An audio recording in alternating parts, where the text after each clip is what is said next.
প্রথম প্রশ্ন, আওলাদে রাসূল অর্থ কী এবং বর্তমানে বাংলাদেশে কোন মাওলানা বা পরিবারে কোনো মাওলানা অথবা কোনো পরিবারে আওলাদে রাসূল আছে কি?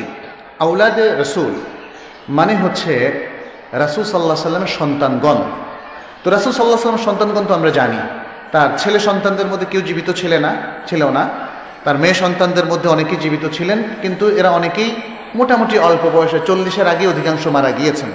তবে এদের সন্তান ছিল এবং এদের মধ্যে ফাতেমা রাদিয়াল্লাহু তাআলা আনহার যে দুই সন্তান হাসান এবং হোসেন, তাদের বংশধারা আজও পর্যন্ত এক্সটেন্ডেড আছে, মানে আজও পর্যন্ত সেই ধারাবাহিকতা আছে।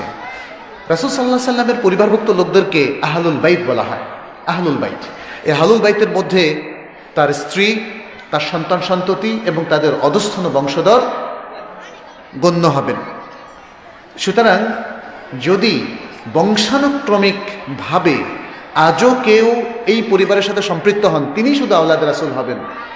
কিন্তু আজকের প্রেক্ষাপটে আমরা অনেকেই দেখি যে রাসূল সাল্লাল্লাহু আলাইহি সাল্লাম পর্যন্ত তাদের নিশ্চিতভাবে কোনো বংশলতিকা না থাকার পরেও তিনি নিজেকে সম্পৃক্ত করেন। এটা জায়েজ হবে না। যেমন নকল বাবা বানানো জায়েজ হবে না, নিজের নকল সন্তান বানানো জায়েজ হবে না, যেহেতু সূরা আল আহজাবের মধ্যে আল্লাহ তাআলা সেটা চিরতরে রহিত করে দিয়েছেন। এই জন্য আমি যে বংশের সাথে সম্পৃক্ত নই, সেই বংশের দাবি করাও জায়েজ হবে না।